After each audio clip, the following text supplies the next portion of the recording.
ئەمڕۆ بە باشمانزانی سەردانی خانەوادەیەک بووین، خانەوادەیەکی ئەدیب و شاعیر و نووسەر و کورتپەروەر، ئەویش خانەوادەی موسا زاخۆرانی.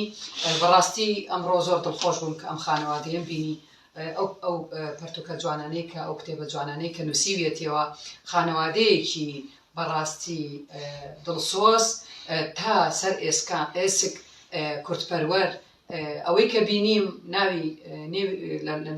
ناوی مناڵەکانی چیا، شۆڕش، میدیا، گۆڤن، ئەو ناوانەی کە زۆر ناوی کوردین دڵخۆشی کردم کە گوێم لەو ناوانە بوو و هەروە خۆشی خانەوادەکەشی کورتپەروەرن. گەلێکی سپاسم بۆ وێ خەباتاوە بەروی شتی هەری هێژادا ئەس هێویدارم گۆ بەردەوام ببێ و گەلێک وەکە گوتی شاخێندی بدێ بەرهەو بدێ بەرخوا ji بۆ خزمەتا کەچ و خۆرتێ کورد و کوردستانê û ala relgî û serxwebûna miletê Kurd û ala relgî ala Kurdistana ser bixwebê ew ji bo wa Kurdê goh zêdeyî 6 milyon hene hîna bê welatın.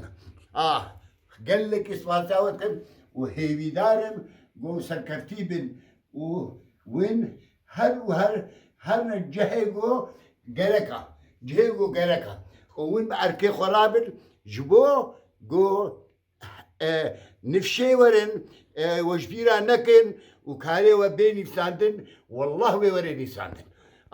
û gelek spasî ji bo we. Helbesta welatê min e, mixabin hîne ew bê bezine ji bo me Kurda sûnda mezin e.